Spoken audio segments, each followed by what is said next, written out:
और इस cease fire जिन हालातों में अनाउंस हुआ है, सीज फायर अनाउंस होने से पहले आधा घंटा पहले यूएस प्रेसिडेंट ट्रंप कहते हैं कि हमने सीज फायर जो है दोनों देशों में करवा दिया है। और जो तरीका उसके लिए अपनाया गया कि भारत की नहीं 10,000 किलोमीटर दूर अमेरिका की धरती से ये सीज फायर अनाउंस हुआ, ये हमारे लिए शर्म की बात थी। सिक्योरिटी है, पुलिस, पैरामिलिट्री, सब कुछ एमएचए के अंडर है, तो ये पूरी की पूरी जिम्मेदारी एमएचए की थी, फौज की नहीं थी। कि इंटेलिजेंस फेलियर कैसे हुआ? दूसरा, आतंकवादी अब तक पकड़े क्यों नहीं गए और अभी सरकार उनको पकड़ने के लिए आगे क्या प्लान बना रही है? तीसरा, सीज फायर अचानक क्यों हुआ? और चौथा, कि ट्रंप ने कैसे ये कहा कि व्यापार के कारण हमने ये सीज फायर करवाया है, इस पर सरकार का कोई स्पष्टीकरण नहीं आया। प्रधानमंत्री नरेंद्र मोदी जी की सरकार ने केवल एनडीए के मुख्यमंत्रियों की एक बैठक बुलाई है इसी मुद्दे को लेकर। तो हम ये पूछना चाहते हैं कि कौन सा अपराध किया है हिमाचल प्रदेश के मुख्यमंत्री ने, कर्नाटक के मुख्यमंत्री ने, तेलंगाना के मुख्यमंत्री ने या झारखंड के मुख्यमंत्री ने? क्या प्रधानमंत्री केवल बीजेपी वोटर्स के या बीजेपी के मुख्यमंत्रियों के होते हैं? क्या देश केवल बीजेपी वोटर्स का है? महिला अधिकारियों के साथ जिस तरह की टिप्पणी भारतीय जनता पार्टी के नेताओं ने की और खास तौर पे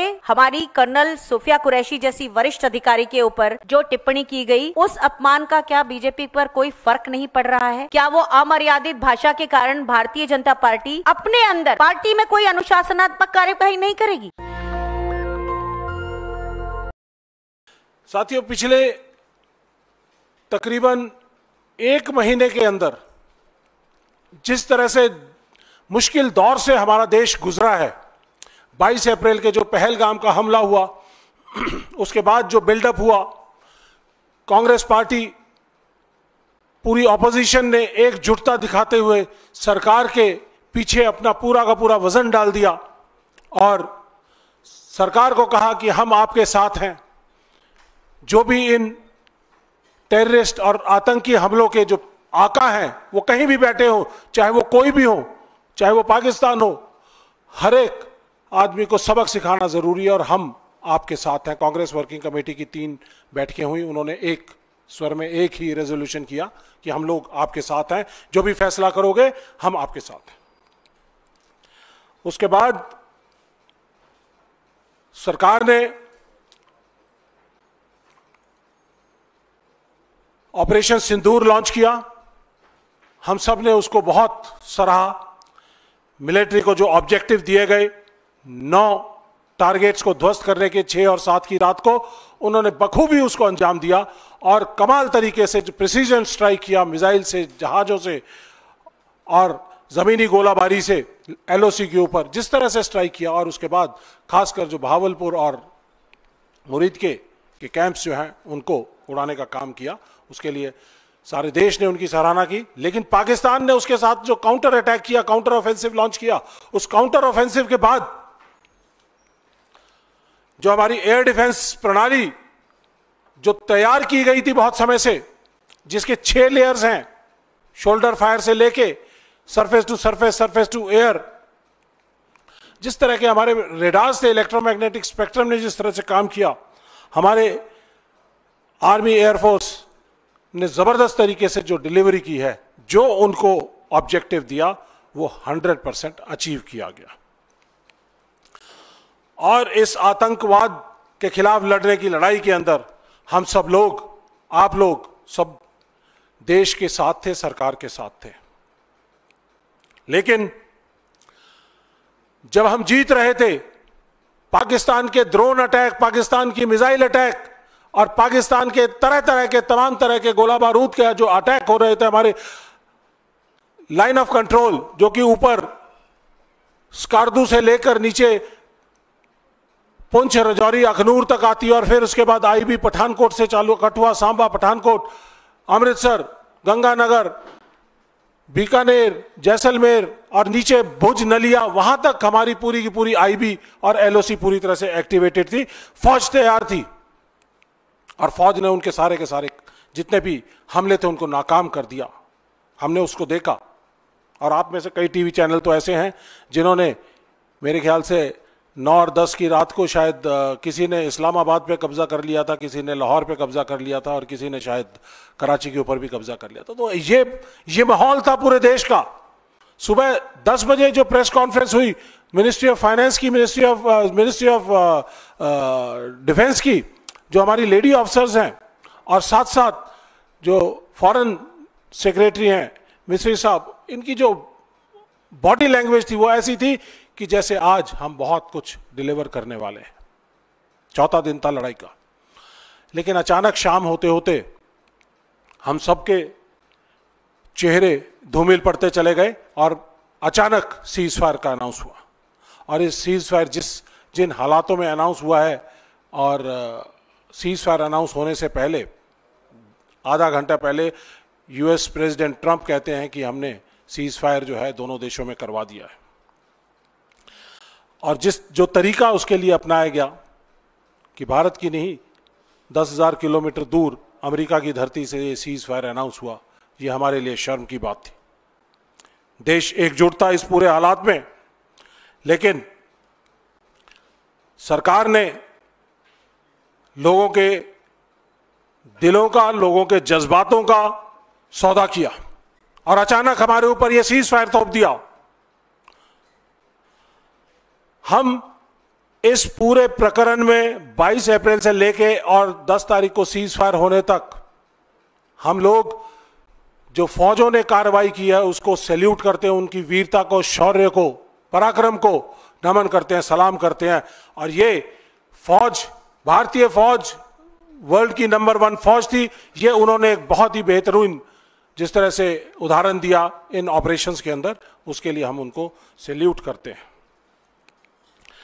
लेकिन उसके बाद अब क्योंकि ऑपरेशन सिंदूर को रोक दिया गया है, पोस्टपोन कर दिया गया है, अलग अलग भाषाएं बताई जाती हैं इसके बारे में, लेकिन जब यह रुक चुका है ऑपरेशन सिंदूर फिलहाल के लिए, टेम्परेरीली अगर रुक चुका है, तो आज हमें जरूरत है आंकलन करने की कि क्या इस दौरान हमने क्या खोया और क्या पाया।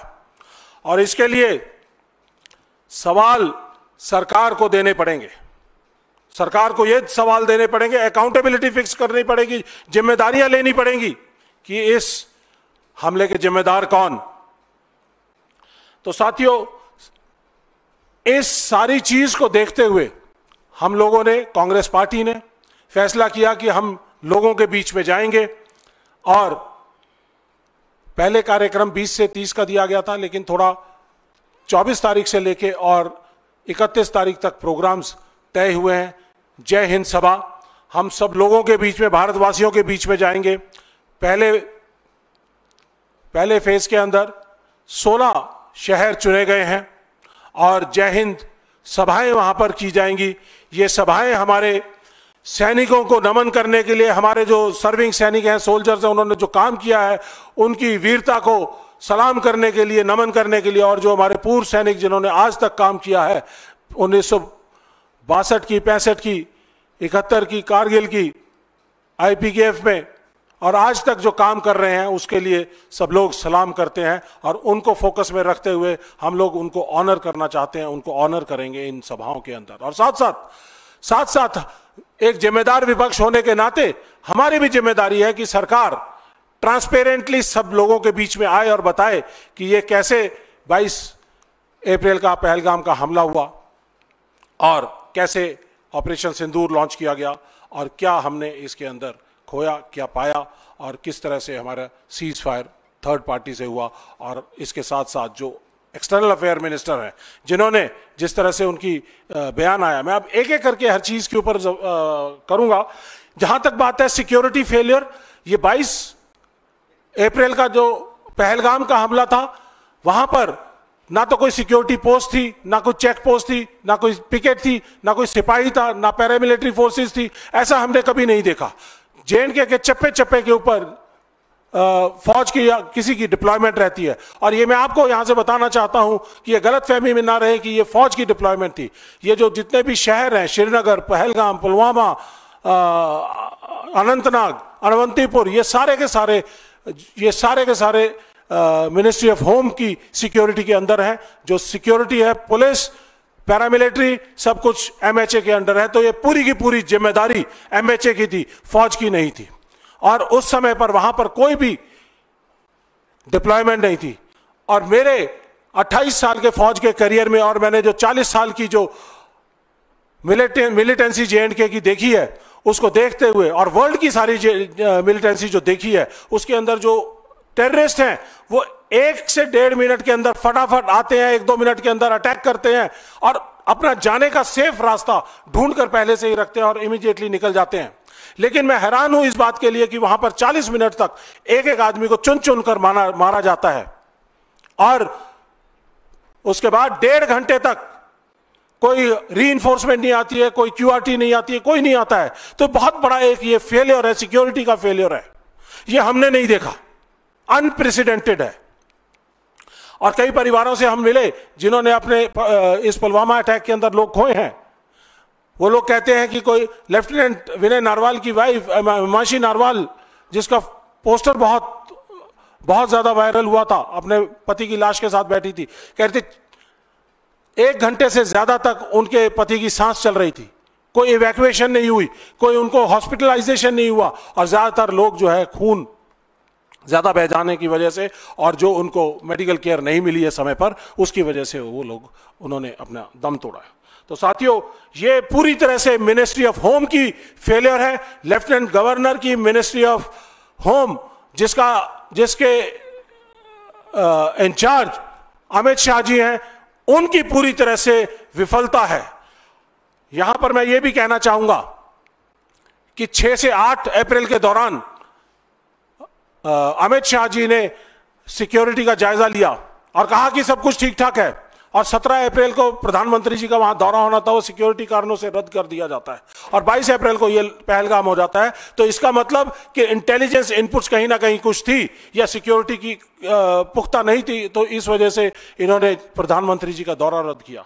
इसके साथ साथ इंटेलिजेंस की जो फेलियर हुई है, हमारे जो इंटेलिजेंस की 6 एजेंसियां हैं, IB है, रॉ है, NTRO है, ज्वाइंट इंटेलिजेंस ग्रुप है और तमाम तरह की जो इन सिक्योरिटी एजेंसियां हैं, वो पूरी तरह से इस खबर को देने के लिए विफल हुई हैं। और अगर उनके पास खबर थी तो वो जमीनी लेवल तक, कमांडरों तक उन्होंने पहुंचाई नहीं है, जिसकी वजह से ये हमला हुआ है। उसके बाद साथियों, मैं एक और चीज बताना चाहूंगा कि पिछले 4 साल के अंदर क्या बदला श्रीनगर की जो सिक्योरिटी अरेंजमेंट है। वहां पे जो राष्ट्रीय राइफल्स और जो फौज हुआ करती, फौज की डिप्लॉयमेंट, वो सारी की सारी शहरों से हटा ली गई, उनको सिर्फ काउंटर इंसर्जेंसी ऑपरेशंस के अंदर उनको लगाया गया और जो सरहद के ऊपर, जो सरहदों पे LOC के ऊपर लगाया गया। और इस दौरान सारी की सारी जो सिक्योरिटी कवर था वो होम मिनिस्ट्री ने अपने कंट्रोल में ले लिया। तो इसका मतलब पूरी तरह से होम मिनिस्टर अमित शाह, आपकी ये फेलियर थी, आपकी एजेंसियों की फेलियर थी। आपको इसकी जिम्मेदारी लेनी पड़ेगी, क्योंकि आपकी इस फेलियर की वजह से हमारा देश न्यूक्लियर वॉर की तरफ धकेला चला गया। ऑपरेशन सिंदूर लॉन्च किया गया, excellent delivery by military forces, counter delivery by जो हमारे पास काउंटर अटैक हुए, उनकी 100% डिलीवरी बाय मिलिट्री फोर्सेस। किसी भी लड़ाई के 2 उद्देश्य होते हैं, मिलिट्री ऑब्जेक्टिव और political objective. Military objective 100% achieve किया, जितना उनको लिमिटेड टारगेट दिया गया, लिमिटेड ऑफेंसिव का टारगेट दिया गया, पूरा किया। उसके बाद पॉलिटिकल ऑब्जेक्टिव के अंदर हमारे प्रधानमंत्री जी कहीं ना कहीं फेल हो गए। वो कहते थे, बहुत समय से कह रहे थे कि हम पता नहीं क्या कर देंगे। हमारे 1971 वॉर के अंदर हमारी इंदिरा गांधी जी, हमारी आयरन लेडी, और हमारी प्रधानमंत्री और सैम मानेकशॉ जी, फील्ड मार्शल, उनके नेतृत्व में जिस तरह से हमने पाकिस्तान के 1971 में 2 टुकड़े किए थे, आज हमारा देश इस स्थिति में था, हमारी फौजें इस तरह से डिप्लॉयड थी, हमारे फौजें इस तरह से एडवांटेजियस पोजीशन के ऊपर थी कि आज हम पाकिस्तान के कई टुकड़े करने की ताकत रखते थे। लेकिन हमारा पॉलिटिकल नैरेटिव पूरी तरह से विफल हो गया, फेल हो गया। इसलिए हम मोदी सरकार को कटघरे पर खड़ा करना चाहते हैं, उनसे पूछना चाहते हैं कि आपने ऐसा कार्य क्यों किया। आपने पूरी तरह से अपनी नेवी को डिप्लॉय करना चाहिए था, उनका यूटिलाइजेशन करना चाहिए था, तो किया होता तो आज पाकिस्तान के दिन, हमें ये दिन देखने नहीं पड़ते कि ये सीज फायर जिस तरह से हमारे ऊपर थोपा गया। ये असल में हम संवाद स्थापित कर रहे हैं और वो 10 सवाल 11 सवाल हम पूछ रहे हैं जो कि जिसके बारे में कर्नल रोहित चौधरी ने बताया। पहले दो सवाल कि इंटेलिजेंस फेलियर कैसे हुआ, दूसरा आतंकवादी अब तक पकड़े क्यों नहीं गए और अभी सरकार उनको पकड़ने के लिए आगे क्या प्लान बना रही है, तीसरा सीज फायर अचानक क्यों हुआ, और चौथा कि ट्रंप ने कैसे ये कहा कि व्यापार के कारण हमने ये सीज फायर करवाया है, इस पर सरकार का कोई स्पष्टीकरण नहीं आया। पांचवा ये कि जो विदेश मंत्री हैं एस जयशंकर, उन्होंने कैसे पहले से ही प्लान बताकर जो आर्म फोर्सेस की टाइम, स्पेस और क्वांटम की एक स्ट्रेटजी होती है उसको कैसे वो तितर बितर हुई। और उसके अलावा हम ये सवाल भी पूछना चाहते हैं कि आने वाली 25 मई को प्रधानमंत्री नरेंद्र मोदी जी की सरकार ने केवल एनडीए के मुख्यमंत्रियों की एक बैठक बुलाई है इसी मुद्दे को लेकर। तो हम ये पूछना चाहते हैं कि कौन सा अपराध किया है हिमाचल प्रदेश के मुख्यमंत्री ने, कर्नाटक के मुख्यमंत्री ने, तेलंगाना के मुख्यमंत्री ने या झारखंड के मुख्यमंत्री ने। क्या प्रधानमंत्री केवल बीजेपी वोटर्स के या बीजेपी के मुख्यमंत्रियों के होते हैं? क्या देश केवल बीजेपी वोटर्स का है? इसलिए हम ये मांग करते हैं कि सभी मुख्यमंत्रियों को इस बैठक में शामिल होना चाहिए। दूसरी चीज यह है कि 2 बार सर्वदलीय बैठक हुई, दोनों बैठकों में प्रधानमंत्री नरेंद्र मोदी जो कि शीर्ष नेतृत्व है वो नहीं आए। क्या उनके लिए राष्ट्रीय सुरक्षा प्राथमिकता नहीं है? ये एक दूसरा मतलब हमारा 6वां 7वां सवाल है। ये एक और चीज कि अब टीवी पर प्रचार हो रहा है, पीआर इवेंट्स हो रहे हैं, लेकिन जिस तरीके से पेशेवर तरीके से हम किसी मुद्दे को संभालते थे, लोगों तक पहुंचता था, संवाद जाता था, लोगों को सही तरीके से मालूम होता था, वो कहां चला गया? दिन भर हम प्रचार माध्यमों में, और उसमें भी हम देखते हैं प्रधानमंत्री जी के पोस्टर बैनर भी लग रहे हैं जिसमें वो डांगरी पहन के, कहीं बैटल जैकेट पहन के वो दिखाई पड़ते हैं। तो जो एक तरीका था हमारा परिपक्व तरीका, संस्थागत तरीका, वो कहां चला गया? ये भी हमारा सवाल है जिसको लेकर हम जय हिंद सभा में लोगों तक जाएंगे और उन्हें बताएंगे ये सवाल। उसके अलावा एक जो महत्वपूर्ण मुद्दा जिसे हेडलाइन बदलने के भी काम लाया गया, लेकिन महिला अधिकारियों के साथ जिस तरह की टिप्पणी भारतीय जनता पार्टी के नेताओं ने की, और खासतौर पे हमारी कर्नल सोफिया कुरैशी जैसी वरिष्ठ अधिकारी के ऊपर जो टिप्पणी की गई, उस अपमान का क्या बीजेपी पर कोई फर्क नहीं पड़ रहा है? क्या वो अमर्यादित भाषा के कारण भारतीय जनता पार्टी अपने अंदर पार्टी में कोई अनुशासनात्मक कार्यवाही नहीं करेगी? नेशनल दस्तक की आपसे गुजारिश है कि अगर इसको बचाना चाहते हैं तो नेशनल दस्तक को सब्सक्राइब करने के लिए रेड कलर के सब्सक्राइब बटन को दबाएं, फिर बेल आइकन की घंटी दबाएं। नेशनल दस्तक को बचाने के लिए बहुत जरूरी है कि हर खबर को शेयर करें, लाइक करें, कमेंट जरूर करें।